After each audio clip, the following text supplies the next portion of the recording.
Oke, sudah. Bisa dimulai dulu. Oke, bismillahirrahmanirrahim. Assalamualaikum warahmatullahi wabarakatuh.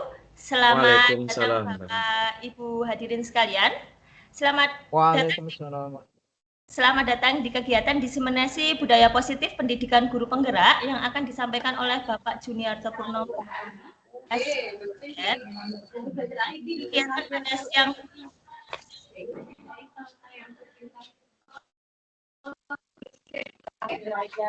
Pada siang hari ini akan berlangsung kurang lebih selama 60 menit.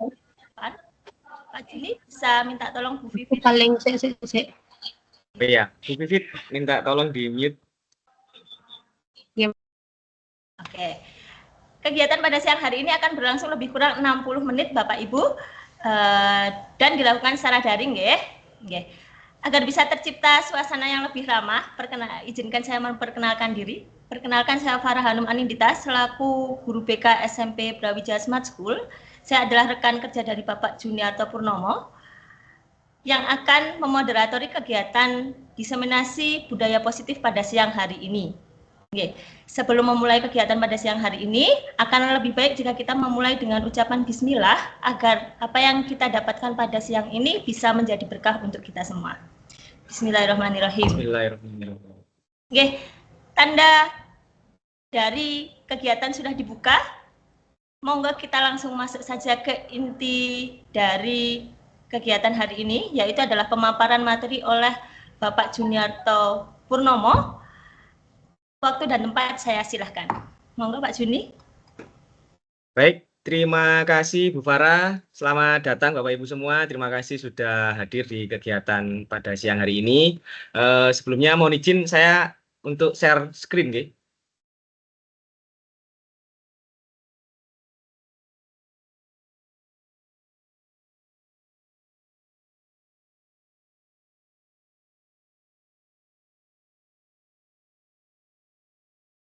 Oke, sampun terlihat nggih Bapak Ibu? Sampun Pak Juni. Oke, terima kasih konfirmasinya. Baik, tadi sudah dibuka oleh Bu Farah selaku moderator bahwa kegiatan kita di siang hari ini adalah diseminasi budaya positif. Oke. Nah, kegiatan ini bertujuan untuk pemenuhan tugas aksi nyata modul 1.4 tentang budaya positif yang nanti akan saya sampaikan di pendidikan guru penggerak. Oke, untuk kurang lebih nanti susunan acaranya seperti ini Bapak Ibu, tadi sudah disampaikan oleh Bu Farah. Nah, mohon izin hari ini di kegiatan di siang hari ini saya selaku calon guru penggerak akan menyebarkan pemahaman dan pengalaman penerapan budaya positif yang sudah saya lakukan di SMP Brawijaya Smart School. Nanti mari kita saling berbagi, saling sharing pengalaman terkait penerapan budaya positif yang nantinya bisa membentuk karakter murid yang ada di sekolah kita. Nah, mohon izin juga kita ada kesepakatan kelas di kegiatan kali ini. Yang pertama, mengaktifkan kamera atau on cam. Yang kedua, mikrofon dimatikan jika tidak digunakan. Kemudian jika ingin bertanya atau menyampaikan sesuatu, nanti monggo bisa menekan tombol raise hand. Kemudian merespon selama kegiatan diseminasi. Kemudian nanti yang terakhir ada daftar hadir yang harus diisi oleh Bapak Ibu sekalian. Mungkin ada yang mau ditambahkan Bapak Ibu untuk kesepakatan kelas kita di pertemuan hari ini? Monggo, kalau ada yang mungkin punya pendapat. Jika ada keperluan sejenak boleh off cam Pak Jun. Oke, baik. Jika ada keperluan, monggo nanti bisa konfirmasi di chat mawon nggih. Nanti bisa konfirmasi di chat, monggo nanti bisa menyesuaikan kegiatannya. Oke, terima kasih Pak Najah. Sampun Bapak Ibu, sepakat nggih untuk kesepakatan kelas kita hari ini?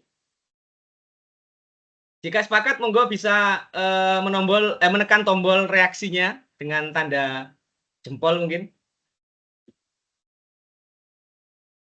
Oke, baik. Terima kasih Bapak Ibu responnya. Nah, kita ice breaking dulu nih Bapak Ibu supaya nanti kita fokus ketika mengikuti kegiatan hari ini. Nah, ice breakingnya seperti apa? Cukup mudah Bapak Ibu. Nanti Bapak Ibu sekalian, kita akan bermain sambung kata menggunakan huruf terakhir dari kalimat yang sudah diucapkan. Misalnya di sini ada contoh makan. Nah, di sini huruf terakhirnya adalah N. Nanti tinggal dilanjutkan kalimat atau kata berikutnya dari huruf terakhir yang tadi sudah disebutkan. Ini contoh. Nanti kita akan bermain menggunakan tema. Misalnya kita menggunakan tema nama binatang gitu ya, nama hewan atau nama yang lain nanti. Ya. Sampai di sini ada yang mau ditanyakan terkait ice breaking-nya Bapak Ibu? Kalau sudah paham, monggo bisa memberikan reaksi. Oke, baik. Terima kasih sudah paham, nggih. Oke, saya mulai ice breaking-nya itu dengan tema nama negara. Nah, nama negara. Nah, kita mulai dari tema nama negara. Karena di sini saya lihat yang paling atas itu ada Pak Najah. Pak Najah, bisa ikut ice breaking? Oke, saya tukar ke Pak Vicky aja. Pak Vicky bisa mendengar suara saya nggih?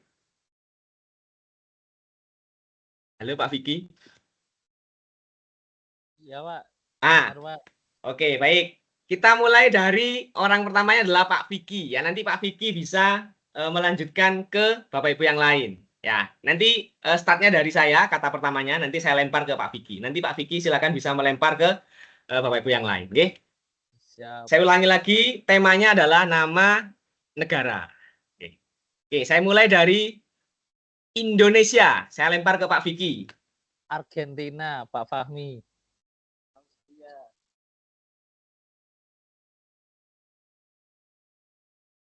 Halo Pak Fahmi, bisa dilanjutkan? Oh ya. Ya, mikrofonnya.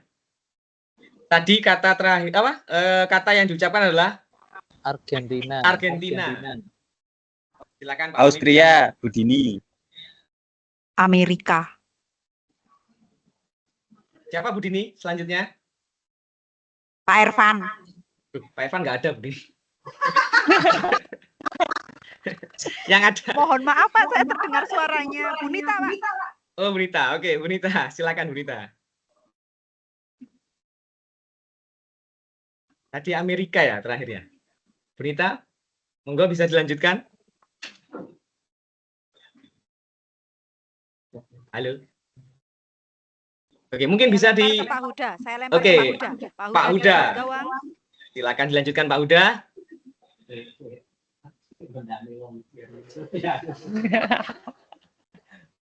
Pak Huda monggo. Amerika.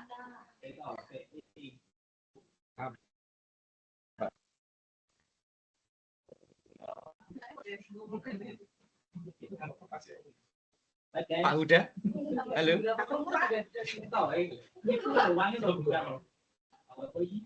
Oh, tetap terdengar. Ya, Pak Huda monggo. Tanya kan Amerika. Sudah Amerika. Tadi sudah Budini tadi. Ya, Pak Huda tinggal meneruskan huruf terakhir yang ada di kata Amerika itu.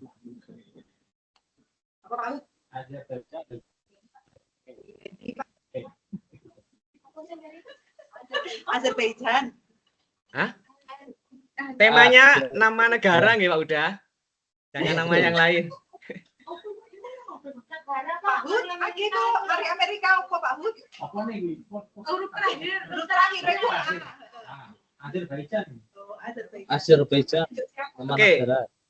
Lempar lagi Pak Hud ke siapa? Bieni. N.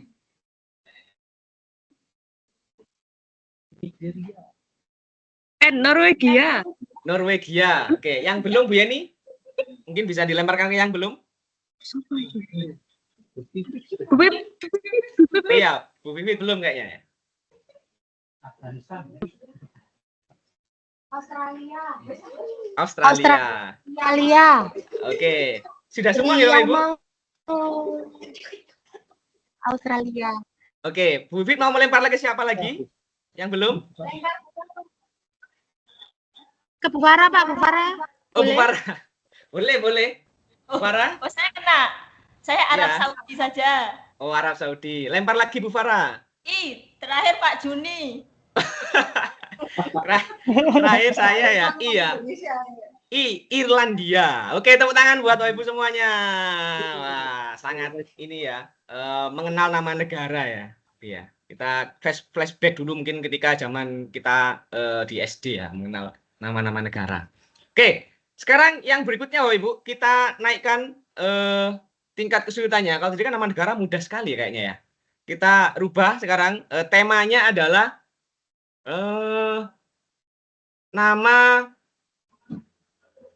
nama makanan. Nah, dari seluruh dunia, nama makanan ya. Nama makanan. Silakan nanti bisa dipikirkan huruf terakhir dari kata yang sudah disebutkan untuk menyambung sebuah kata yaitu nama makanan ya. Oke, karena tadi saya terakhir, berarti saya lagi ya yang pertama ya. Nanti saya lanjutkan ke Bapak Ibu yang lain. Oke. Yang pertama, nasi goreng. Saya lempar ke Pak Huda, nasi goreng. Pak Huda. Nasi goreng. Ya. Dia kok. Oke. G. Dia apa G ya? Ya, G Pak Huda. G. Gedang goreng. Goreng kowe Kak, oke. Lanjut Pak Huda. Mau dilempar ke siapa Pak Huda? Bu Nurul. Oh, Bu Nurul nggak ada.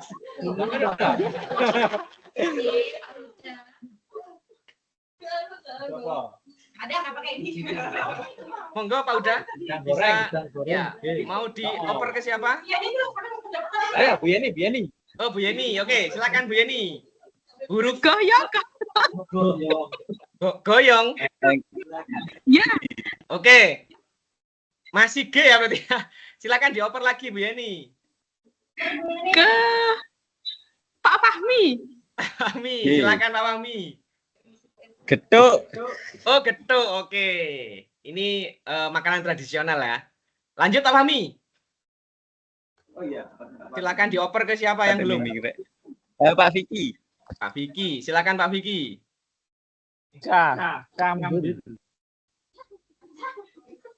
Halo Pak Vicky.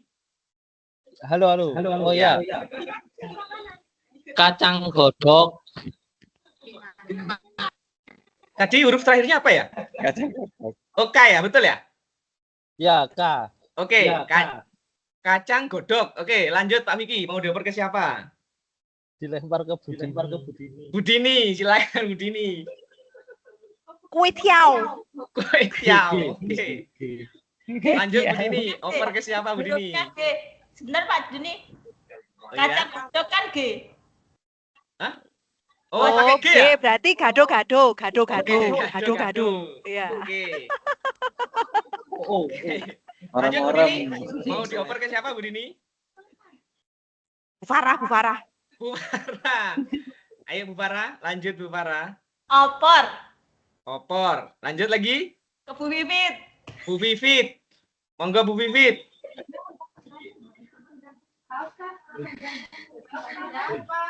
Rendang, Pak. Rendang. Oke, lanjut Bu Vivit yang belum.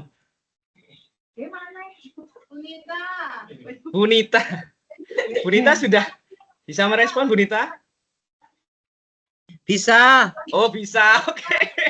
Terima kasih Pak Evan. Oke, silakan Bunita. Gule. Oh, Bunita kok jadi settle ya soalnya. Pakai Oke, baik. filter, Pak. Oh, pakai filter ya. Ya. Oke. Terima Pak Irfan sih semawur. Oke, baik. Terima kasih Bapak Ibu semua. Tepuk tangan buat kita semua.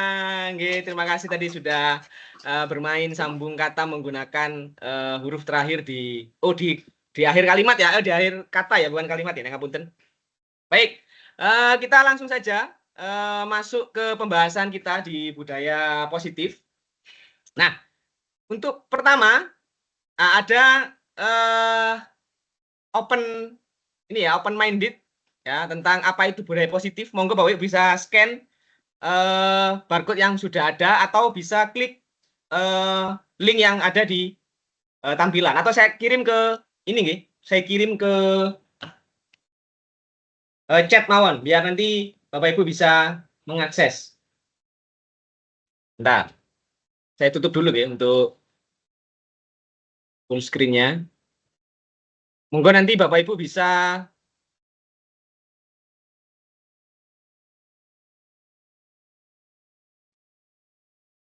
mengisi link tersebut. Kira-kira budaya positif itu seperti apa yang Bapak Ibu ketahui. Bentar. Ke kolom chat.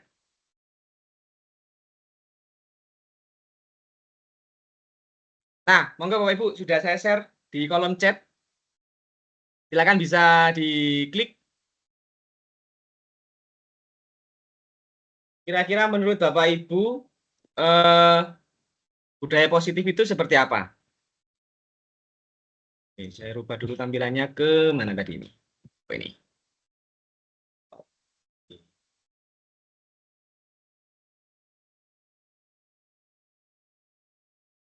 Oke, pola perilaku yang positif.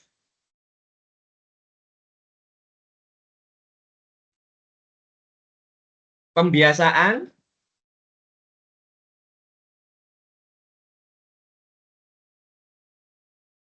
perilaku yang positif, sesuatu yang baik. Oke, sementara masih 4 respon. Monggo Bapak Ibu yang lain kami tunggu.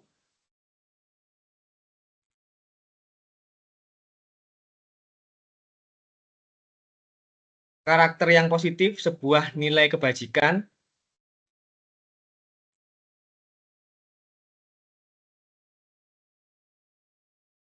Kebiasaan yang baik. Oke. Sudah berapa ini? 8 respon. Monggo yang belum.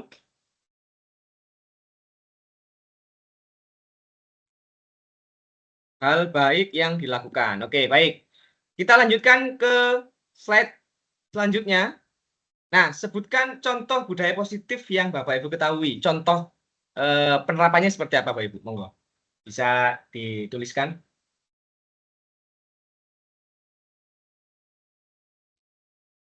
Masih di link yang tadi, Bapak Ibu, nggih? Monggo bisa di slide ke slide yang berikutnya.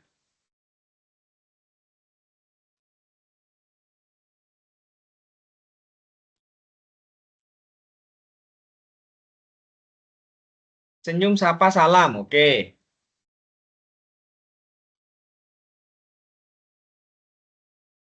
Apresiasi dan konsekuensi, disiplin, bekerja sama, menghargai orang lain, berpikiran terbuka, bertegur sapa dengan rekan sejawat, melakukan kesepakatan dan memberlakukan sistem konsekuensi atas tindakan, bukan hukuman, memberikan perhatian penuh saat orang lain berbicara.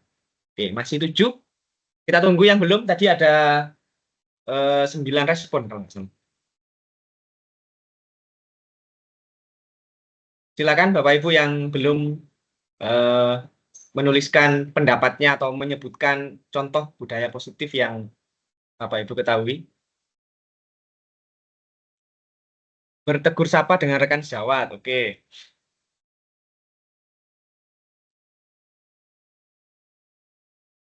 Sampun sedoyo. Oh ini Mas Yan. Mendengarkan penjelasan Pak Juni dengan baik. Oh iya. Oke, terima kasih. Oke, kita ada 9 ya. Mana nih yang belum? Oh, sudah semua nggih? Oke, baik. Dari apa yang tadi sudah Bapak Ibu isi, ini berarti Bapak Ibu sudah banyak mengetahui tentang apa itu budaya positif. Nah, hari ini nanti kita akan membahas lebih lengkap tentang apa itu budaya positif. Oke, baik. Terima kasih Bapak Ibu sudah merespon apa yang tadi sudah saya sampaikan. Saya kembalikan lagi ke slide yang tadi nih.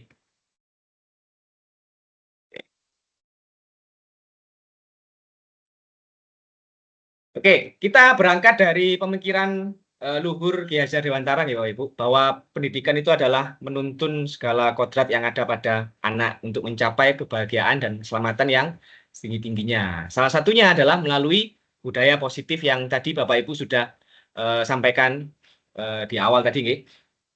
Kemudian harapannya dengan menerapkan budaya positif di sekolah nanti akan membuat anak-anak itu di sekolah menjadi nyaman, aman, dan menyenangkan, ya, di mana terjadi keterlibatan kolaborasi, saling menghargai, dan terciptanya sosial emosional di antara semua warga sekolah.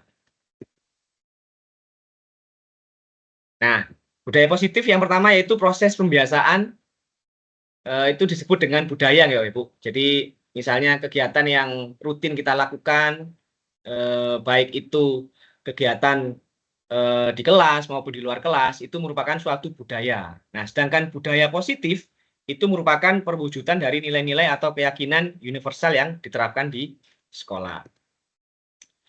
Kemudian di sini ada beberapa konsep inti budaya positif. Yang pertama adalah perubahan paradigma belajar, yang kedua disiplin positif, yang ketiga teori motivasi perilaku manusia, yang keempat keyakinan kelas, yang kelima kebutuhan dasar manusia, yang keenam posisi kontrol guru, yang ketujuh adalah segitiga restitusi. Nanti kita akan bahas satu persatu dari inti budaya positif yang barusan saya sampaikan. Nah, yang pertama kita mulai dari paradigma baru terkait pembelajaran, bahwa pembelajaran diharapkan bisa berdiferensiasi nih Bapak Ibu, jadi sesuai dengan kebutuhan murid, sehingga setiap murid itu dapat belajar sesuai dengan kebutuhan dan tahap perkembangannya. Nah, pada pembelajaran paradigma baru ini, profil pelajar Pancasila berperan menjadi penuntun arah yang nantinya akan memandu kita sebagai pendidik untuk bisa mengarahkan anak-anak sehingga memiliki karakter sesuai dengan profil pelajar Pancasila, yaitu beriman, bertakwa kepada Tuhan Yang Maha Esa, dan berakhlak mulia, kemudian mandiri, bernalar kritis, berkebinekaan global, bergotong royong, dan juga kreatif. Ya, nantinya ketika Bapak Ibu guru menyusun sebuah pembelajaran, kita harus bisa menentukan dulu anak didik kita mau menjadi anak didik yang seperti apa. Misalnya kita akan mencetak anak didik yang mandiri. Nah, monggo nanti dalam proses pembelajaran Bapak Ibu semua bisa menyusun strategi pembelajaran yang nantinya bisa melatih anak-anak memiliki karakter yang mandiri. Itu nih Bapak Ibu. Selanjutnya, nah ketika mendengar kata disiplin, apa yang terbayang di benak Bapak Ibu semua? Monggo bisa disampaikan melalui chatting, atau ada yang mau berpendapat ketika mendengar kata disiplin, apa yang terbayang di benak Bapak Ibu semua? Monggo yang ingin berpendapat bisa menekan tombol raise hand atau bisa melalui kolom chat ya Bapak Ibu. Oke, Pak Huda, monggo Pak Huda.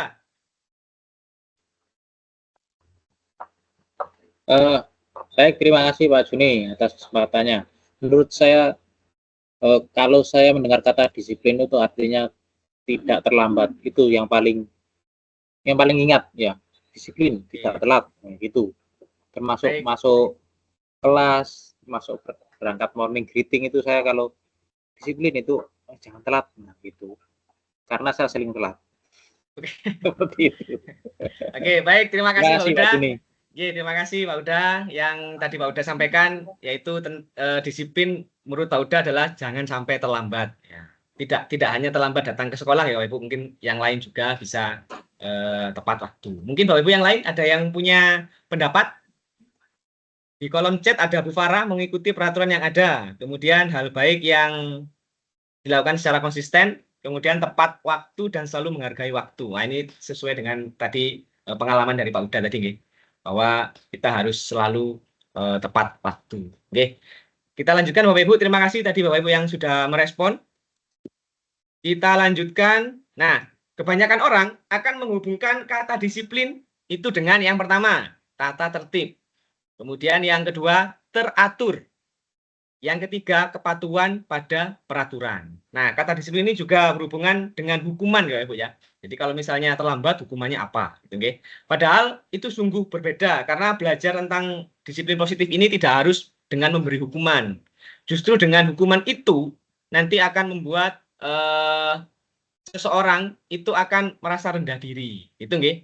Nah, harapannya nanti Bapak Ibu setelah mengikuti kegiatan diseminasi ini tidak menggunakan hukuman nggih untuk menindaklanjuti apa yang sudah terjadi. Kalau bisa hukuman ini merupakan suatu alternatif terakhir ya. Kalaupun bisa tidak digunakan sama sekali. Itu nggih Bapak Ibu. Oke, selanjutnya. Nah, dalam budaya kita, makna disiplin telah berubah menjadi suatu yang orang lain untuk mendapatkan kepatuhan. Dan kita cenderung menghubungkan dengan kata disiplin yaitu dengan ketidaknyamanan. Oke. Nah, kata disiplin ini juga memampukan seseorang untuk mengontrol perilakunya dalam kesadaran dan bertanggung jawab atas tindakan sebagai wujud menghormati diri dan orang lain. Oke, sebentar ya Bapak Ibu. Ada yang join. Oke. Nah, sebagai pendidik, tujuan kita adalah menuntun murid kita memiliki disiplin diri sehingga mereka bisa berperilaku yang mengacu pada nilai-nilai kebajikan universal dan memiliki motivasi intrinsik, bukan ekstrinsik, Bapak Ibu ya. Jadi motivasi yang dari dalam dirinya sendiri, bukan dari luar dirinya. Itu nggih. Nah, disiplin positif merupakan suatu pendekatan disiplin. Nah, ini yang nantinya harapannya bisa datang dari diri, ya. Kemudian nantinya anak itu bisa memiliki kesadaran diri sehingga bisa melakukan atau bisa disiplin tidak tergantung pada peraturan atau hukuman yang sudah diberikan. Jadi harapannya bisa ada kesadaran dari diri murid itu sendiri. Nah, kita sebagai pendidik, nah, baik itu orang tua, guru maupun orang dewasa itu harapannya memberikan teladan yang baik kepada murid kita sehingga memberikan pengaruh positif yang nantinya bisa diterapkan oleh murid-murid kita sehingga mereka menjadi murid yang memiliki karakter atau bisa melakukan disiplin positif dari dirinya sendiri. Oke. Selanjutnya, nah ini ada suatu kutipan dari Jeremy Bentham, yaitu semua orang termotivasi melakukan sesuatu untuk menghindari rasa sakit dan mendapatkan imbalan. Nah, itu merupakan suatu kutipan dari Jeremy Bentham. Nah, kira-kira dari apa yang tadi sudah saya sampaikan, ada hubungannya dengan reward dan punishment, Bapak Ibu. Jadi ada hubungannya dengan hadiah atau penghargaan dan juga hukuman. Kira-kira menurut Bapak Ibu masih relevankah reward atau punishment ini? Monggo bisa merespon di kolom komentar atau bisa secara langsung dengan raise hand terlebih dahulu. Monggo Bapak Ibu.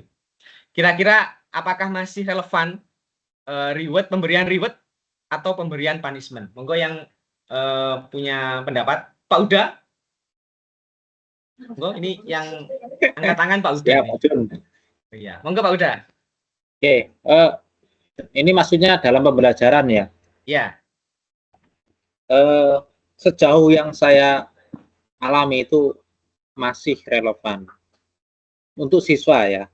Walaupun sebenarnya ada yang bilang sudah nggak relevan lagi, tapi sepertinya reward dan punishment itu memang dari Yang Maha Kuasa, Pak Jun. Iya, karena yang Maha Kuasa itu mencontohkan kalau kita beribadah ya pasti dapat ridhonya atau surga. Kalau kita menentangnya, nah itu akan dapat hukuman berupa siksaan di api neraka.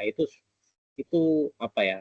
Kayaknya fitrah itu contoh dari Yang Maha Kuasa. Cuma kita mencoba untuk sebagai guru itu tidak menakut-nakuti anak-anak, tapi anak-anak itu benar rewardnya itu dari kepuasan mereka sendiri gitu loh, dari hati mereka sendiri bahwa saya melakukan ini berarti saya nanti jadi orang baik gitu loh.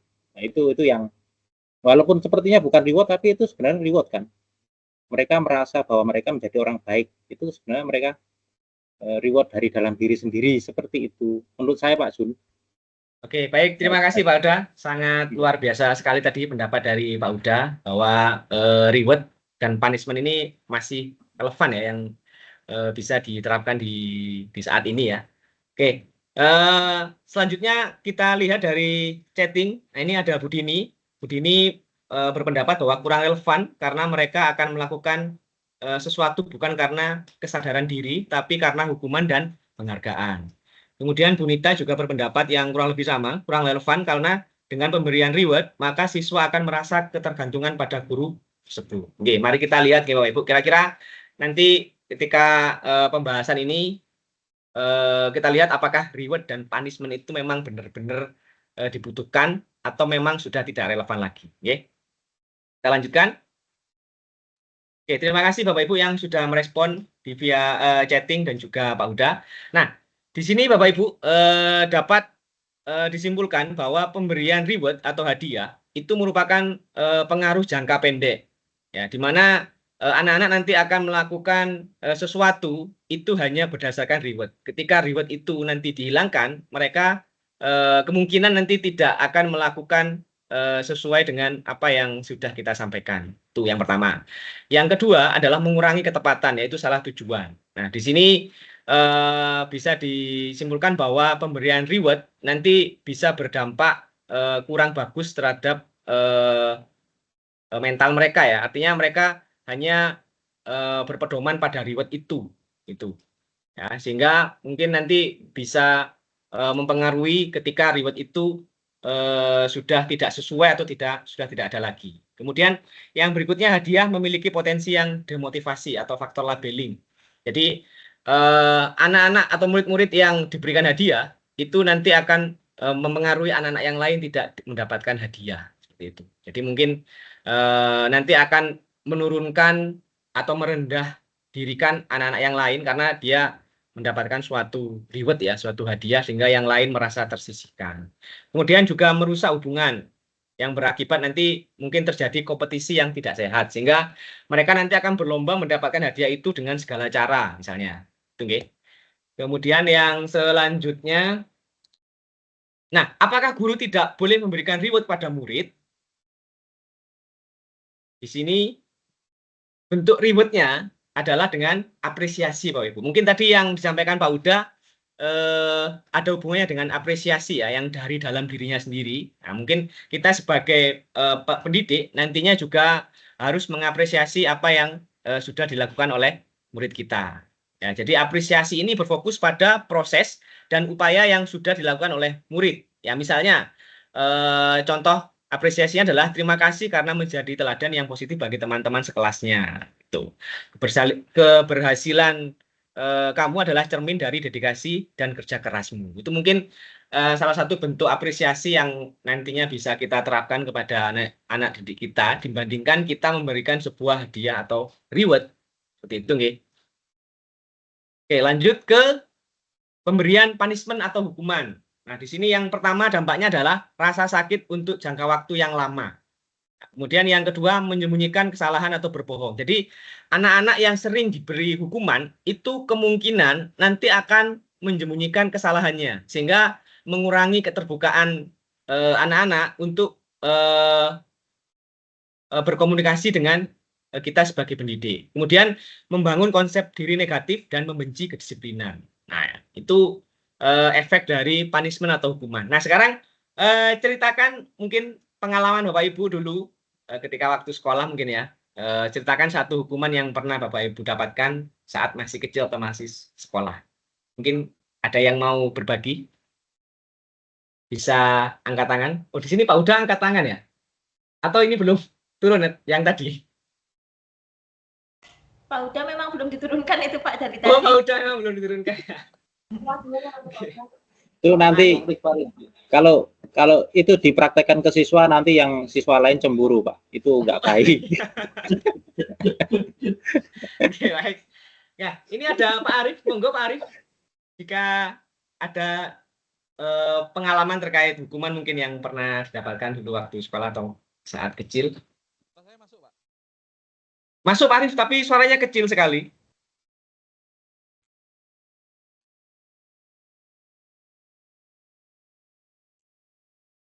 Monggo Bapak Ibu yang lain kalau punya pengalaman mungkin bisa di-share di kolom komentar juga, di chat, nanti kita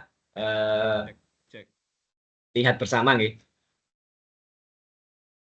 Monggo Pak Arif.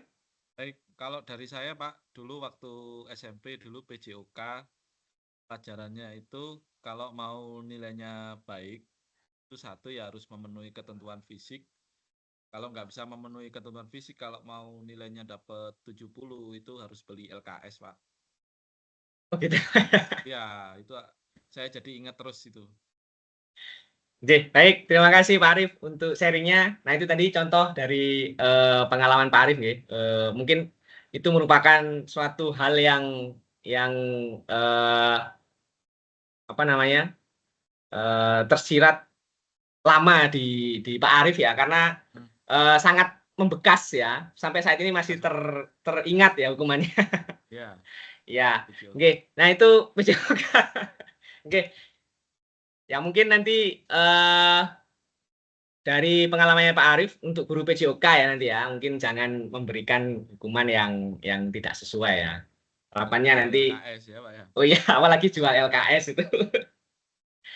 Oke, monggo dari Bapak-Ibu yang lain kalau ada pengalaman atau dulu pernah mendapatkan suatu hukuman yang didapatkan ketika masih kecil atau masih sekolah, monggo kalau ingin berbagi.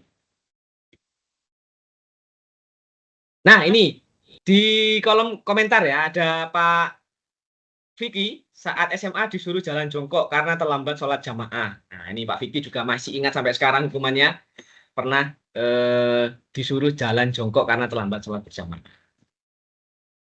Oke. Ada yang lain Bapak Ibu? Kalau saya dulu pernah dihukum push up Bapak Ibu ya, hukuman fisik push up karena dulu ketika pembelajaran terlambat masuk ke kelas, itu saya masih ingat sampai sekarang, dihukum push up itu dulu saya. Oke, nggak ngerjain PR matematika terus diuncali kapur. Nah ini Bu Winda, ternyata Bu Winda dulu pernah nggak ngerjain PR matematika ya. Ternyata sampai sekarang juga masih teringat, dijemur karena terlambat beberapa kali. Nah ini juga Bapak Ibu yang lain punya pengalaman dari hukuman atau punishment yang sudah didapatkan dulu waktu masih sekolah. Nah, selanjutnya Bapak Ibu, terima kasih Bapak Ibu yang sudah berbagi. Nah, kira-kira menurut Bapak Ibu semua, apakah guru tidak boleh memberikan punishment pada murid? Ada yang punya pendapat? Monggo. Apakah seorang pendidik atau guru tidak boleh memberikan punishment kepada murid? Dari pengalaman tadi yang sudah disampaikan oleh Bapak Ibu yang lain, kira-kira apakah tidak boleh guru memberikan punishment? Monggo, kalau ada yang ingin berpendapat. Saya mau bertanya dulu Pak Jun. Oh ya, monggo Pak Uda. Ini maksudnya tidak boleh itu menurut kita atau menurut pakar? Menurut kita sebagai pendidik, apakah kita tidak boleh memberikan punishment kepada murid? Monggo.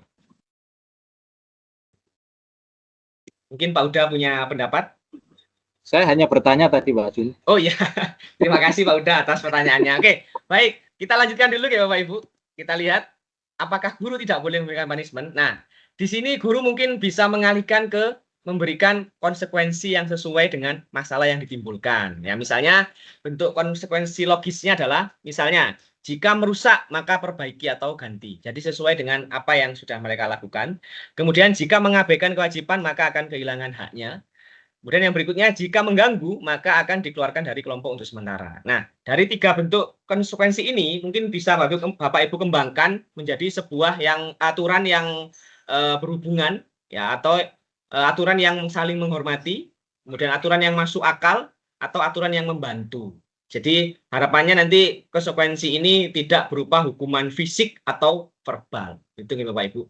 Jadi, bentuknya adalah konsekuensi logis, yang tadi sudah saya sampaikan, jika merusak maka harus diperbaiki, kemudian jika mengabaikan kewajiban maka akan kehilangan haknya, jika mengganggu maka akan dikeluarkan dari kelompok untuk sementara. Itu mungkin salah satu alternatif daripada pemberian punishment tadi. Baik, selanjutnya, nah di sini ada ciri-ciri dari hukuman, konsekuensi, dan restitusi. Ya, nanti kita akan bahas apa itu restitusi. Nah, untuk hukuman itu tidak terencana atau tiba-tiba. Kemudian murid tidak tahu apa yang akan terjadi atau tidak dilibatkan. Kemudian bersifat satu arah. Jadi kita hanya memberikan hukuman, tapi kita tidak mau mendengar dari murid kita itu seperti apa alasannya. Mungkin mereka punya alasan tersendiri atau seperti apa. Kemudian merupakan hukuman fisik maupun psikis. Jadi hukuman itu tidak hanya berupa hukuman fisik, tapi hukuman verbal juga termasuk punishment atau hukuman. Kemudian konsekuensi itu adalah terencana. Jadi mungkin kita sepakati di awal, kalau kalian seperti ini nanti konsekuensinya seperti ini, gitu ya. Kemudian murid tetap dibuat tidak nyaman, ya karena ada konsekuensi yang harus dilakukan oleh murid. Kemudian sikap guru selalu memonitor murid. Ya, jadi ketika kejadian atau masalah yang ditimbulkan, guru akan selalu memonitoring kira-kira murid ini sudah berapa kali melakukan kesalahan atau yang lain sebagainya. Gitu, nih. Kemudian untuk restitusi, menciptakan proses kondisi bagi murid untuk memperbaiki kesalahan. Jadi menanamkan diri dari diri murid itu untuk memperbaiki kesalahannya. Kemudian proses kolaboratif, jadi tidak satu arah. Jadi ada proses kolaborasi di situ yang mengajarkan murid untuk mencari solusinya sendiri dari permasalahan yang sudah dilakukan. Oke, kita lanjut ke motivasi perilaku manusia. Ada 3 Bapak Ibu motivasi perilaku manusia. Yang pertama untuk menghindari ketidaknyamanan atau hukuman. Yang kedua untuk mendapatkan imbalan atau penghargaan. Nah, yang ketiga adalah untuk menghargai diri sendiri. Nah, untuk yang pertama dan yang kedua itu termasuk motivasi eksternal. Nah, harapannya nanti ketika kita sudah menerapkan disiplin positif ini atau budaya positif, nanti harapannya motivasi yang timbul adalah motivasi internal dari murid-murid kita. Jadi tidak cenderung dari motivasi eksternal. Oke, lanjut ke berikutnya. Nah, ini menurut Ki Hajar Dewantara, merdeka itu artinya tidak hanya terlepas dari perintah, akan tetapi juga cakap buat memerintah diri sendiri. Kemudian nanti anak-anak juga harapannya bisa memiliki motivasi internal yang menciptakan disiplin positif dan sikap merdeka. Nah, kita akan memulai disiplin positif dari 2 pernyataan, yaitu keyakinan kelas dan peraturan kelas. Menurut Bapak Ibu, beda keyakinan kelas sama peraturan kelas itu seperti apa? Mungkin ada yang mau berpendapat perbedaan antara keyakinan kelas dan peraturan kelas. Monggo dari Bapak Ibu yang ingin berpendapat. Ini ada Bunita, monggo Bunita. Baik, terima kasih Pak Jun. Kalau menurut saya perbedaan keyakinan kelas dan peraturan kelas, kalau keyakinan kelas itu dibuat bersama, disepakati bersama antara siswa dan guru. Kemudian kalau peraturan kelas itu cenderung ke satu arah, biasanya dibuat oleh guru, seperti itu Pak. Oke, baik. Terima kasih Bunita. Tadi Bunita sudah menyampaikan bahwa keyakinan kelas itu adalah proses kolaboratif dari guru dengan siswa, dan disepakati bersama dan dibuat bersama. Jadi ketika Bapak Ibu guru membuat suatu keyakinan kelas berarti harus melibatkan siswa. Nah, sedangkan peraturan ini merupakan suatu otoritas ya dari suatu lembaga, mungkin dari sekolah, membuat suatu peraturan yang sifatnya satu arah. Jadi tidak melibatkan siswa untuk pembuatannya. Nah, mari kita lihat. Nah, keyakinan kelas berbeda dengan peraturan kelas ya Bapak Ibu. Karena keyakinan kelas itu adalah bersifat universal, jadi tidak spesifik. Dan berbentuk kalimat yang positif. Kemudian dibuatnya bersama murid dan disepakati oleh seluruh anggota kelas. Nah, sedangkan peraturan kelas itu sifatnya lebih rinci dan dibuat oleh guru atau otoritas sekolah yang harus diikuti oleh semua murid. Nah, contoh peraturan kelas. Ya, contoh kalimatnya yaitu dilarang membuang sampah pada tempatnya. Dilarang membuang sampah sembarangan, sorry.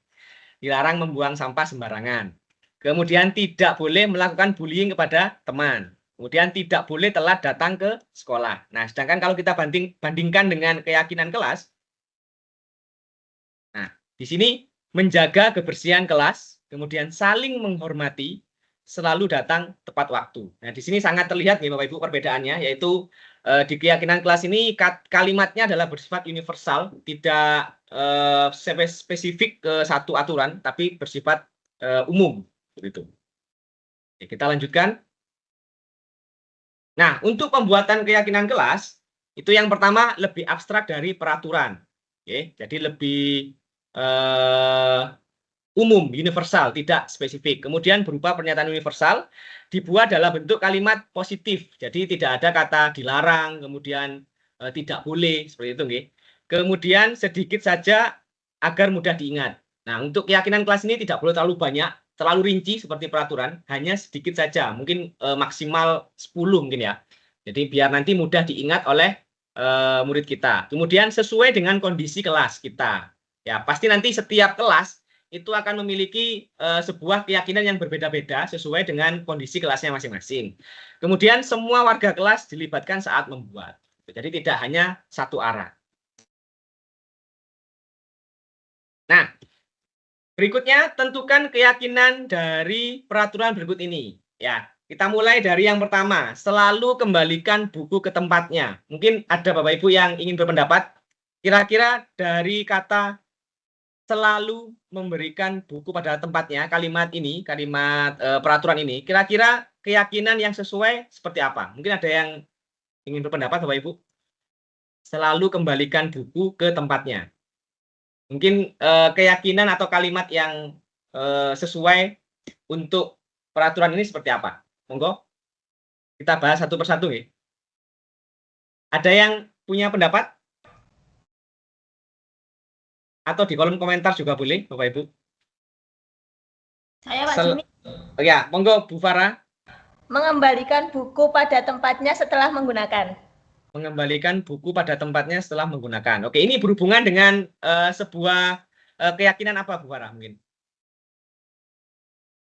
Entah itu disiplin atau yang lainnya. Bertanggung jawab. Bertanggung jawab. Oke, untuk yang pertama bertanggung jawab. Oke. Yang berikutnya, dilarang mengganggu orang lain. Monggo. Bapak Ibu yang lain, dilarang mengganggu orang lain. Mungkin bentuk keyakinannya seperti apa? Atau termasuk keyakinan yang seperti apa? Dilarang mengganggu orang lain. Monggo. Bu Winda, silakan. Kalau menurut saya dilarang mengganggu orang lain itu saling menghormati, Pak. Oke, saling menghormati. Ya, terima kasih Bu Winda. Tadi Bu Farah yang pertama adalah bertanggung jawab, yang kedua adalah saling menghormati. Yang ketiga, hadir di sekolah 15 menit sebelum pembelajaran dimulai. Monggo, Bapak Ibu yang lain yang mungkin punya pendapat kira-kira yang sesuai dengan keyakinan hadir di sekolah 15 menit sebelum pembelajaran dimulai. Disiplin, oke, Bu Dini. Disiplin. Yang keempat, dilarang melakukan kekerasan. Dilarang melakukan kekerasan. Monggo. Yang sesuai atau keyakinan yang sesuai dengan dilarang melakukan kekerasan. Tadi yang pertama ada bertanggung jawab, kemudian saling menghormati, kemudian yang ketiga disiplin, saling menyayangi. Oke, saling menyayangi. Berikutnya, dilarang menggunakan narkoba. Ini ada hubungannya dengan apa, Bapak Ibu?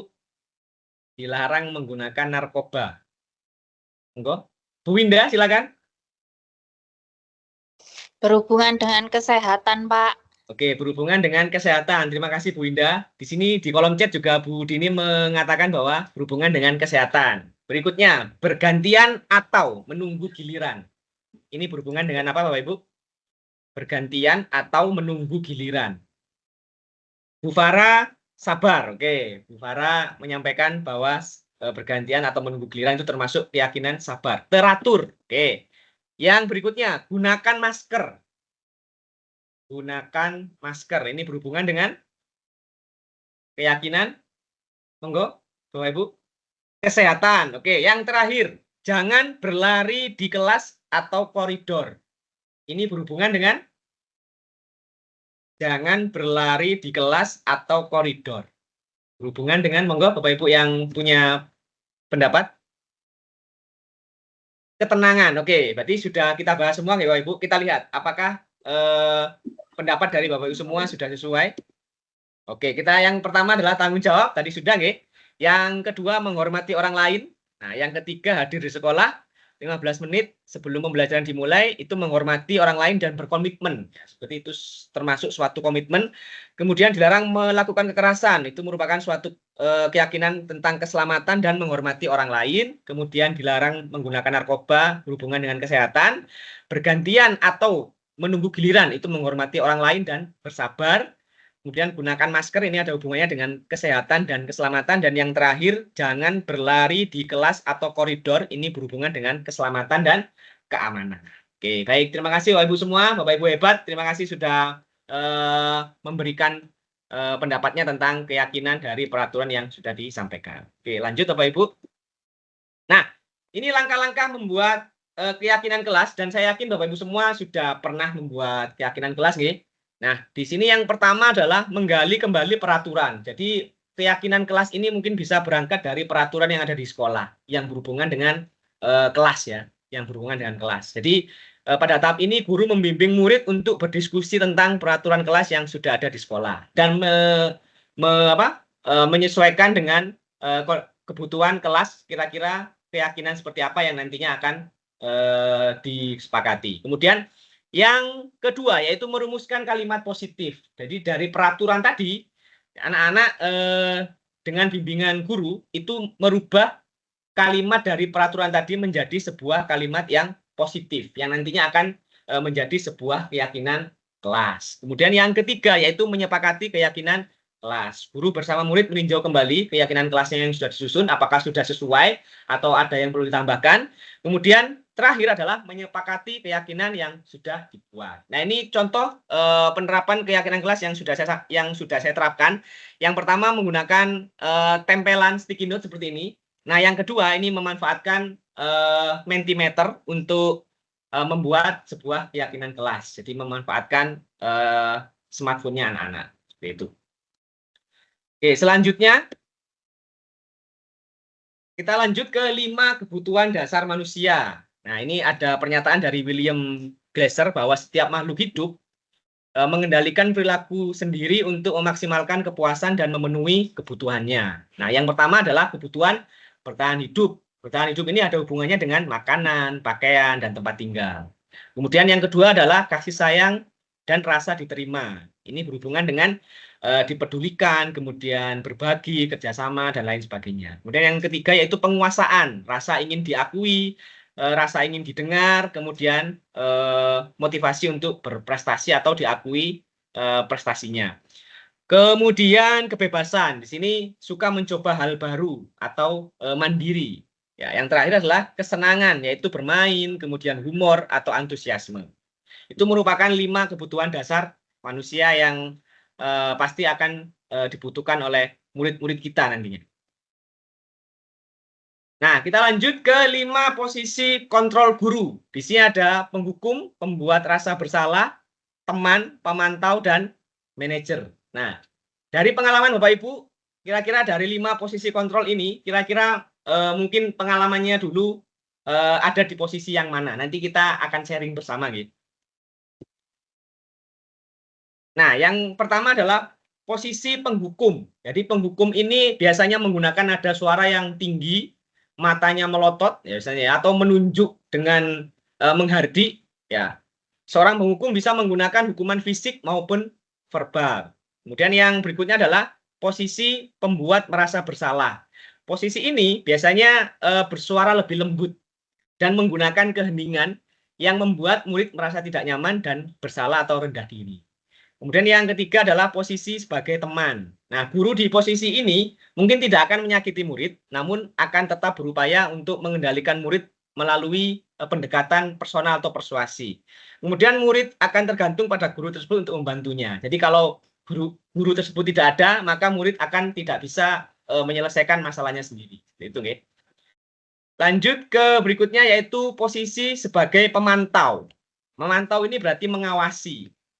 Nah, pada saat mengawasi, kita bertanggung jawab atas perilaku murid yang kita awasi. Posisi pemantau ini berdasarkan peraturan-peraturan dan konsekuensi. Dan menggunakan sanksi atau konsekuensi, kita dapat memisahkan hubungan pribadi kita dengan murid. Nah, selain itu, posisi pemantau ini biasanya berbasis data ya, Ibu ya. Misalnya punya catatan catatan biasanya sudah berapa kali terlambat. Nah, itu sebagai posisi pemantau. Kemudian yang terakhir adalah posisi manajer, merupakan posisi di mana guru berbuat sesuatu bersama dengan murid dan mempertanggungjawabkan perilakunya, mendukung murid agar dapat menemukan solusi atas permasalahannya sendiri melalui tahapan restitusi. Nah, dari 5 posisi kontrol guru tadi, kira-kira saat ini atau mungkin pengalaman yang sebelumnya Bapak Ibu ada di posisi yang mana? Mungkin ada yang mau berbagi atau ada yang mau sharing pengalaman? Monggo. Dari 5 posisi kontrol tadi, kira-kira Bapak Ibu atau posisi manakah yang ideal kita untuk bisa menyelesaikan suatu masalah nantinya yang bisa mengantarkan atau mendampingi murid-murid kita untuk menyelesaikan masalahnya. Kira-kira posisi yang mana, Bapak Ibu? Mungkin ada yang punya pendapat? Oke, silakan bisa raise hand atau bisa melalui kolom chat. Ya, di sini ada Pak Najah, posisi sebagai manajer.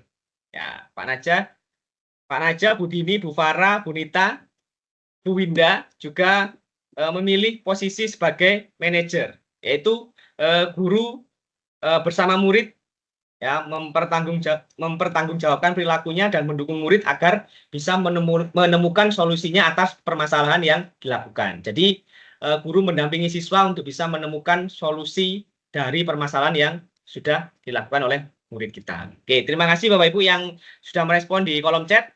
Kita lanjutkan. Nah, di sini ada kasus yaitu murid tidak memakai atribut lengkap pada saat upacara. Nah, ini kasus mungkin yang sering kita jumpai pada saat kegiatan upacara. Nah, di sini ada contoh penerapannya ya atau contoh apa yang dilakukan dari 5 posisi kontrol tadi. Yang pertama ada posisi penghukum. Ya, biasanya di posisi penghukum ini guru tidak akan basa-basi, tidak akan menanyakan kira-kira alasannya seperti apa, kemudian kenapa kamu kok seperti ini. Jadi langsung memberikan sebuah hukuman. Ya, misalnya berdiri di depan barisan dengan tangan di telinga. Ya, kemudian kamu selalu saja salah. Jadi hukumannya bisa berupa hukuman fisik maupun hukuman secara verbal. Itu nggih. Kemudian yang berikutnya pembuat rasa bersalah. Di posisi ini pasti guru akan bertanya, berapa kali Pak Guru harus memberitahu kamu. Itu dengan nada yang lirih, yang harapannya nanti anak tersebut akan merasa bersalah dan rendah diri. Kemudian bisa juga mengucapkan saya kecewa sama kamu. Itu merupakan ucapan yang diucapkan oleh posisi guru, yaitu pembuat rasa bersalah. Yang berikutnya adalah posisi sebagai teman. Nah, di sini yang akan diucapkan adalah, ayolah buat Pak Guru bangga. Kali ini tidak apa-apa, nanti Bapak bantu. Jadi di sini guru lebih ke ini ya, membantu murid. Jadi tidak memfasilitasi murid untuk bisa menyelesaikan masalahnya, tapi gurunya membantu menyelesaikan permasalahannya sendiri. Tuh. Kemudian pemantau. Nah, di sini kalimat yang akan disampaikan oleh posisi pemantau adalah kamu sudah melanggar berapa kali. Nah, tadi sudah saya sampaikan bahwa pemantau ini pasti akan punya catatan ya berbasis data. Kira-kira kamu ini sudah terlambat berapa kali. Kemudian apa peraturan dan konsekuensinya? Pasti akan menghubungkan ke peraturan dan konsekuensi. Nah, yang terakhir posisi sebagai manajer. Nah, yang akan disampaikan oleh posisi manajer itu yang pertama adalah apakah kamu tahu kesalahanmu? Pasti akan menanyakan kira-kira kesalahan yang dilakukan oleh muridnya atau muridnya apakah sudah tahu kesalahan yang dilakukan atau belum. Kemudian akan menanyakan sebuah alasan. Apa alasan kamu melakukan ini? Apa penyebabnya kamu kok seperti ini? Itu. Kemudian yang ketiga, kira-kira apa yang akan kamu lakukan untuk memperbaiki kesalahan ini? Jadi memberikan sebuah solusi tawaran ya, memberikan sebuah tawaran kira-kira solusinya untuk memperbaiki kesalahan yang kamu lakukan ini seperti apa. Oke. Kita lanjut. Nah, kita lanjut ke restitusi Bapak Ibu. Mungkin Bapak Ibu sudah banyak mendengar tentang apa itu restitusi. Mungkin ada yang bisa memberikan sebuah pernyataan apa itu restitusi. Monggo bisa melalui kolom chat atau bisa secara langsung. Mungkin Bapak Ibu ada yang pernah mendengar kalimat atau kata restitusi. Atau Bapak Ibu sudah melaksanakan restitusi mungkin? Memperbaiki kesalahan. Nah, ini Pak Najah memiliki pendapat bahwa restitusi itu adalah memperbaiki kesalahan. Nah, kita lanjutkan ya Bapak Ibu. Nah, restitusi itu merupakan sebuah pendekatan untuk menciptakan disiplin positif. Jadi restitusi ini sebuah proses bagi murid untuk memperbaiki kesalahan mereka. Jadi kita memberikan kesempatan kepada murid untuk memperbaiki kesalahannya sendiri. Sehingga mereka bisa kembali kepada kelompok mereka dengan karakter yang lebih kuat. Nah, itu merupakan pendapat dari dosen tahun 2024. Kemudian selanjutnya, restitusi adalah sebuah proses kolaboratif. Jadi proses dua arah antara guru dan murid yang nantinya akan mengajarkan murid untuk mencari sebuah solusi untuk masalah yang dihadapi. Nah, dari kegiatan restitusi ini dapat membantu murid berpikir tentang orang seperti apa yang mereka inginkan dan bagaimana mereka harus memperlakukan orang lain. Itu salah satu pendapat dari Chelsom Gosen tahun 1996. Oke, selanjutnya ciri-ciri restitusi. Yang pertama, restitusi bukan untuk menebus kesalahan ya Bapak Ibu ya, namun untuk belajar dari kesalahan. Harapannya dari setelah kegiatan restitusi, nanti anak-anak bisa belajar dari kesalahan yang sudah mereka lakukan dan tidak mengulangi kesalahan yang sama. Kemudian restitusi memperbaiki hubungan, ya berbeda dengan penghukum tadi ya Bapak Ibu ya, atau posisi kontrol yang lain. Restitusi ini akan memperbaiki hubungan antara guru dan murid. Jadi murid tidak akan takut melihat kita atau murid tidak akan bersikap tertutup terhadap kita. Murid nantinya akan terbuka dan mau bercerita kepada kita. Kemudian restitusi adalah tawaran, bukan paksaan. Jadi guru nanti menawarkan kepada murid ya untuk solusi-solusi apa yang nantinya akan murid lakukan untuk bisa memperbaiki kesalahannya. Kemudian restitusi menuntun untuk melihat ke dalam diri. Ya, jadi harapannya nanti setelah kegiatan restitusi ini murid dapat introspeksi diri ya, melihat ke dalam dirinya kira-kira apa yang sudah dia lakukan, kira-kira apa yang harusnya dia lakukan dengan baik seperti itu. Kemudian lanjut. Nah, tahapan restitusi ada 3 Bapak Ibu yang biasa dikenal dengan segitiga restitusi. Yang pertama adalah menstabilkan identitas, kemudian yang kedua adalah validasi tindakan yang salah, dan yang ketiga adalah menanyakan keyakinan. Nah, tahapan ini nanti bisa Bapak Ibu gunakan untuk kegiatan restitusi untuk mendampingi anak-anak ketika anak-anak melakukan suatu kesalahan. Nah, ini yang pertama adalah menstabilkan identitas. Jadi bagian restitusi yang pertama itu adalah mengubah identitas anak dari orang yang merasa gagal karena sudah melakukan kesalahan menjadi orang yang sukses. Seperti itu. Kemudian anak melanggar peraturan karena mencari perhatian adalah anak yang sedang mengalami kegagalan. Nah, dia mencoba memenuhi kebutuhan dasarnya, kebutuhan manusia tadi, Bapak Ibu ya, ada 5 tadi. Namun ada benturan. Ya, jika kita mengkritik dia, maka dia akan dalam posisi yang gagal. Nah, tujuan kita nanti akan merubah posisi anak yang gagal ini menjadi anak yang sukses seperti itu dari menerapkan langkah-langkah restitusi. Nah, ini contoh kegiatan restitusi yang sudah saya lakukan. Ini bentuknya dokumentasi foto ya Bapak Ibu ya, karena kalau video takutnya nanti saya share bisa tidak lancar kalau online. Ini sedikit pengalaman saya. Jadi kemarin Tommy ini ada masalah yaitu tidak melakukan piket. Ya, jadi dia tidak piket dan langsung mengikuti kegiatan ekskul itu. Nah, setelah saya restitusi, akhirnya Tommy bisa memperbaiki kesalahannya dan solusi yang ditawarkan Tommy adalah yang pertama, dia meminta maaf kepada rekan satu kelompok di piketnya tersebut. Kemudian melakukan piket sesuai jadwal yang sudah ditentukan. Yang kedua, tahap belum ya, masih menstabilkan identitas, maaf. Nah, Berikut ini contoh kalimat yang mungkin nanti bisa Bapak Ibu terapkan ketika melakukan langkah yang pertama, yaitu menstabilkan identitas. Yang pertama, berbuat salah itu merupakan hal yang manusiawi. Jadi semua orang pasti pernah melakukan kesalahan. Tuh. Kemudian tidak ada manusia yang sempurna. Setiap manusia pasti punya kekurangan dan kelebihannya masing-masing. Kemudian saya juga pernah melakukan kesalahan seperti itu. Kita bisa menyelesaikan masalah ini misalnya. Kemudian Bapak Ibu tidak tertarik mencari tahu siapa yang benar dan siapa yang salah. Bapak Ibu tertarik untuk menyelesaikan masalah ini. Mungkin itu kalimat-kalimat yang nantinya bisa diterapkan ketika Bapak Ibu melakukan kegiatan restitusi di langkah pertama, yaitu menstabilkan identitas. Kemudian yang berikutnya adalah validasi tindakan yang salah. Nah, setelah Bapak Ibu menstabilkan identitas tadi, langkah yang kedua adalah validasi tindakan yang salah. Tujuannya adalah memenuhi kebutuhan dasar tadi. Ya, jadi menurut teori kontrol, semua tindakan manusia, baik atau buruk, pasti memiliki maksud atau tujuan tertentu. Nah, pada tahap ini, guru membantu murid mengenali kebutuhan yang ingin dipenuhinya ketika melakukan kesalahan tersebut. Nah, contoh kalimatnya, yang pertama, kamu pasti punya alasan mengapa melakukan hal tersebut. Jadi pada tahap ini, guru menanyakan alasannya apa, ya, penyebabnya seperti apa, gitu ya. Kemudian apa yang penting bagi kamu. Dan kamu bisa saja melakukan hal yang lebih buruk, tapi kamu tidak melakukannya. Itu.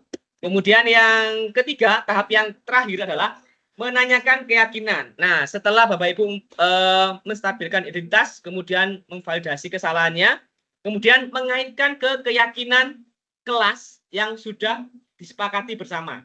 Jadi menanyakan keyakinan kira-kira hal atau keyakinan seperti apa yang nantinya berhubungan dengan kesalahan yang sudah kamu lakukan.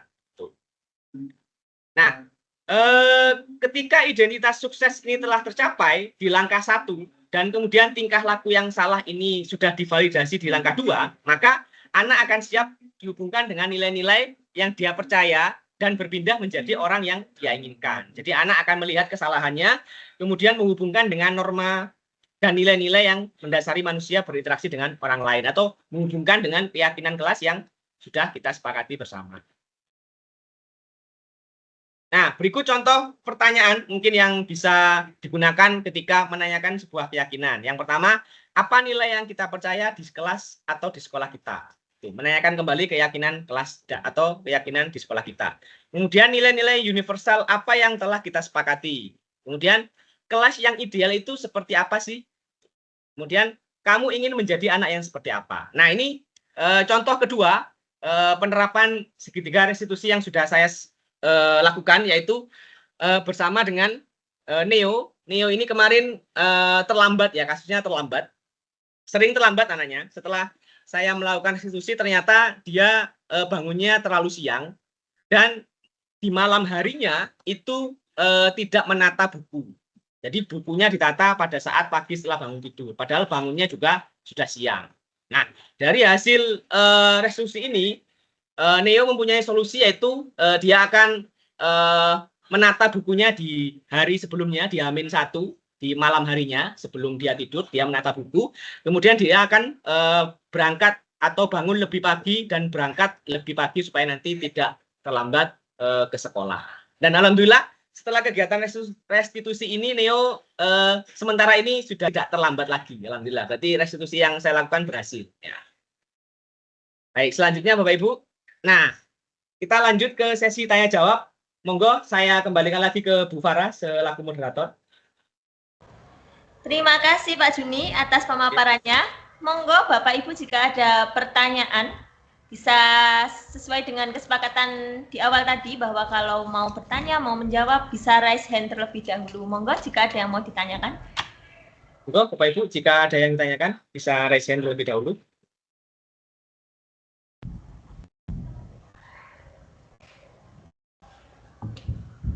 Wah, sepertinya sudah paham semua Bu Farah. Kalau gitu saya aja yang tanya Pak Juni. Oh iya, monggo. Boleh. Jujur saya sebagai guru BK itu kan sering mendapatkan keluhan dari anak-anak. Salah satunya itu terkait dengan kesepakatan kelas. Nah, ada satu guru yang mereka keluhkan itu membuat kesepakatan kelas hanya berdasarkan dari gurunya saja tanpa menanyakan ke anak-anak. Gitu. menurut Pak Juni, apa yang harus dilakukan anak-anak, karena peraturannya pun itu sangat banyak gitu dari beliaunya itu. Kira-kira anak-anak harus gimana untuk bisa agar sama-sama enak gitu loh Pak.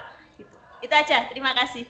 Oke, baik, terima kasih Bu Farah. Ini pengalaman dari Bu Farah ya sebagai guru BK dan berhubungan dengan keyakinan kelas. Di sini keyakinan kelasnya tidak melibatkan siswa berarti ya. Jadi satu arah, jadi langsung disampaikan atau dibuat oleh guru seperti itu ya. Dan peraturannya apa? Dan keyakinan kelasnya juga terlalu banyak. Nah, ini mungkin kalau dilihat dari apa yang tadi sudah sampaikan tidak sesuai dengan ciri-ciri keyakinan kelas ya, bahwa keyakinan kelas itu harus melibatkan siswa ketika pembuatannya. Kemudian jangan terlalu banyak, takutnya nanti siswa malah lupa. Nah, apa yang harus dilakukan oleh siswa? Yang pertama mungkin mereka harus tahu perbedaan antara peraturan dan keyakinan kelas itu seperti apa. Kalau pengalaman saya kemarin, saya menyampaikan perbedaan antara peraturan dan keyakinan. Jadi anak-anak saya beri diskusi ya, kegiatan diskusi. Kira-kira menurut kalian peraturan itu seperti apa? Kemudian keyakinan itu seperti apa? Itu. Jadi mereka harus tahu dulu apa itu peraturan, kemudian apa itu keyakinan kelas, kemudian cara membuatnya itu seperti apa. Itu mereka juga harus tahu. Jadi mereka nanti ketika sudah tahu, mereka pasti akan merasa memiliki suatu ikatan yang nantinya ketika membuat suatu keyakinan itu bisa mereka terapkan atau bisa mereka sepakati bersama. Mungkin itu langkah pertamanya Bu Farah. Jadi mereka harus tahu dulu konsepnya perbedaan antara peraturan dan keyakinan kelas itu seperti apa. Ini tuh yang bisa saya sampaikan. Saya kembalikan lagi ke Bu Farah, monggo. Terima kasih Pak Juni, cukup menjawab. Berarti nanti kalau saya ketemu anak-anak ini juga bisa saya pahamkan sedikit demi sedikit. Ya. Terima kasih. Oke, terima kasih Bu Farah atas pertanyaannya. Oke, ada lagi Bapak Ibu? Sudah. Oke, kalau sudah bisa saya simpulkan saja ya Pak Juni. Ada sesi yang kedua Bu Farah. Kita ada sesi refleksi dulu. Oke. Nah, Bapak Ibu ya, untuk kegiatan hari ini kita refleksi bersama nggih dari apa yang sudah tadi kita bahas bersama. Monggo nanti Bapak Ibu bisa melakukan refleksi menggunakan 4P yaitu peristiwa, perasaan, pembelajaran dan penerapan. Ya, untuk linknya monggo bisa dilihat di kolom chat. Nah, saya tutup dulu nih.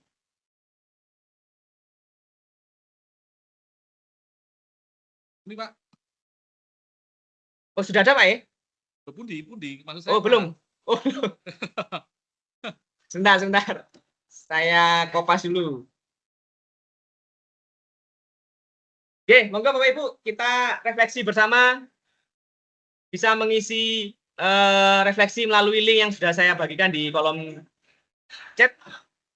Monggo bisa diakses.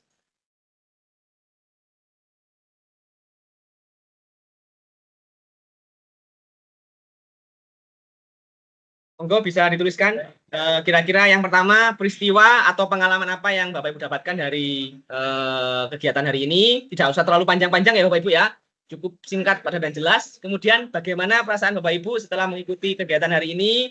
Kemudian pembelajaran apa saja yang Bapak Ibu dapatkan dari kegiatan hari ini. Dan yang terakhir bentuk penerapan yang nantinya akan Bapak Ibu lakukan di kelas atau di sekolah.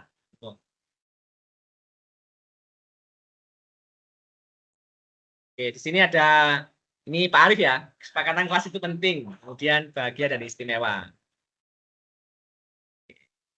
Boleh menyertakan nama Bapak Ibu?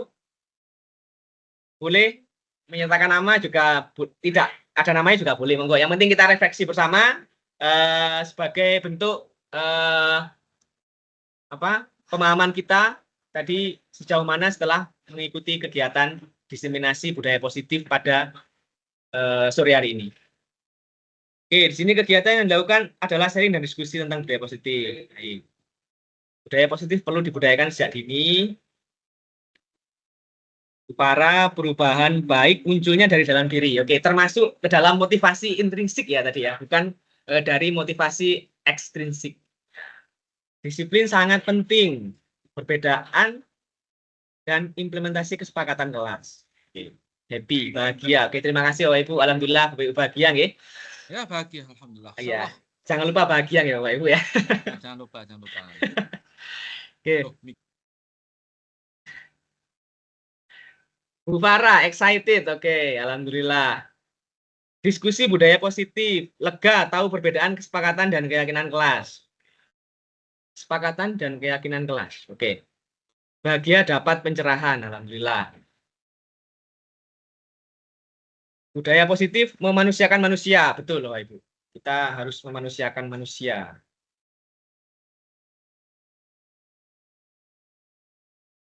Menggunakan diksi kata dalam penyampaian kebijakan. Oke.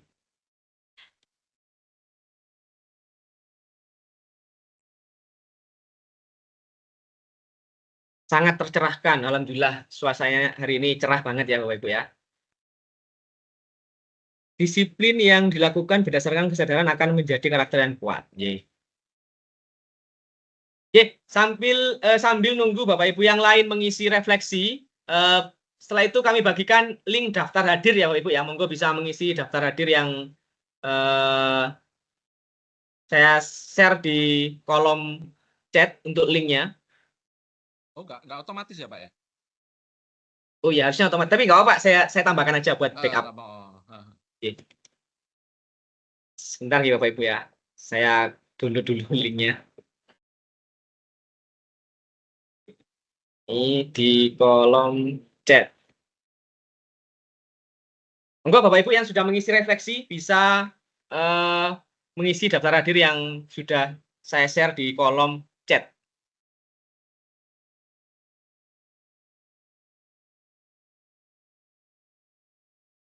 Oke, saya akan ingat-ingat materi ini dan diterapkan dalam keseharian di sekolah, alhamdulillah. Oke, membudayakan budaya positif di sekolah. Akan saya terapkan semua yang saya terima, alhamdulillah. Semoga nanti kita konsisten ya Bapak Ibu ya, bisa menerapkan budaya positif ini di sekolah kita. Memilih dan memilah kata sangat perlu, ya. Kita jangan sampai salah memilih kata ya Bapak ya, karena akan berakibat nantinya memiliki penafsiran yang lain nantinya. Oke, Bapak Ibu yang sudah mengisi refleksi, terima kasih. Selanjutnya monggo yang belum mengisi daftar hadir bisa mengisi daftar hadir.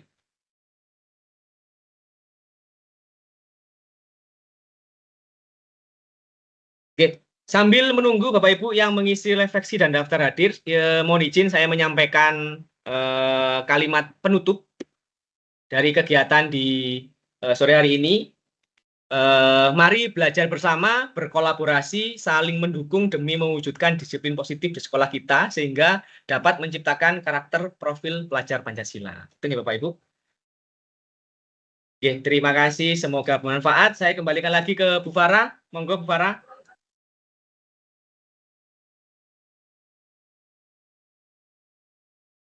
Bu Farah. Ya, oke. Terima kasih Pak Juni. Terima kasih Bapak Ibu semua. Dari pemaparan materi dan tanya jawab hari ini, saya menyimpulkan 5 poin. Yang pertama, budaya positif adalah fondasi untuk membiasakan budaya yang baik. Yang kedua, dalam budaya positif, guru memiliki peran sebagai pengontrol untuk memberikan motivasi, menjadi model, dan memberikan penguatan positif. Namun, keputusan tetap ada pada diri siswa. Yang ketiga, reward dan punishment hanya bersifat sementara dan hal tersebut memungkinkan untuk mempengaruhi keharmonisan hubungan guru dan siswa serta siswa dan siswa. Keempat, merdeka itu tidak lepas dari perintah tapi juga cakap untuk memerintah diri sendiri. Dan yang terakhir adalah keyakinan kelas adalah salah satu bentuk budaya positif yang dibuat bersama antara guru dan siswa. Itu saja dari saya, dan untuk menutup kegiatan hari ini saya mohon Pak Arif untuk bisa memberikan sambutan selaku Kepala Sekolah SMP Brawijaya Smart School. Monggo Pak Arif. Baik, terima kasih Bu Farah. Alhamdulillah, diseminasi budaya positif ini kita memang berulang kali menerima ya. Tapi tetap Pak Juni ini mengingatkan kita bahwa apa yang kita terima itu akan percuma kalau tidak kita laksanakan atau tidak kita lakukan dalam kehidupan sehari-hari. Intinya adalah budaya positif ini juga membangun kesadaran atas dirinya anak-anak sehingga mereka bisa menjadi manusia yang sesuai dengan fitrahnya. Semoga dimudahkan yang ikut hari ini dan terima kasih Pak Juni sudah mau berbagi. Assalamualaikum warahmatullahi wabarakatuh. Waalaikumsalam warahmatullahi wabarakatuh. Terima kasih Pak Arif. Nah, Bapak Ibu, sebelum kita benar-benar menyelesaikan atau mengakhiri kegiatan hari ini, untuk keperluan dokumentasi, saya mohon bantuan Bapak Ibu untuk bersedia menyalakan kamera dan ada di frame kamera. Oke. Ya, yuk. Terima kasih. Bu Lianita. Gunahlah, bisa minta tolong untuk on cam? Gunahlah sepertinya belum bisa on cam, nggak apa-apa. Yang bisa aja kita capture ya, Bapak Ibu. Monggo bisa memberikan senyuman yang paling bahagia ya, mungkin ya di siang hari ini. Bentar, saya hitung ya. 1, 2, 3. Oke, sebentar Bapak Ibu. Oke, alhamdulillah. Terima kasih. Sampun Bu Farah, sampun. Sampun, matur nuwun Pak Jun. Ngapunten. Oke. Baik, untuk mengakhiri kegiatan hari ini agar semua menjadi berkah, mari kita akhiri kegiatannya dengan bacaan hamdalah bersama-sama nggih Bapak Ibu. Alhamdulillahirabbil alamin. Oke. Saya ucapkan terima kasih kepada Bapak Ibu yang telah meluangkan waktu dan bisa hadir di kegiatan hari ini. Semoga bisa bermanfaat untuk kita semua. Sekian saya akhiri. Wassalamualaikum warahmatullahi wabarakatuh. Waalaikumsalam warahmatullahi wabarakatuh. Terima kasih. Terima kasih Bapak Ibu semua. Terima kasih Bapak Ibu semua. Monggo bisa melanjutkan aktivitasnya. Terima kasih.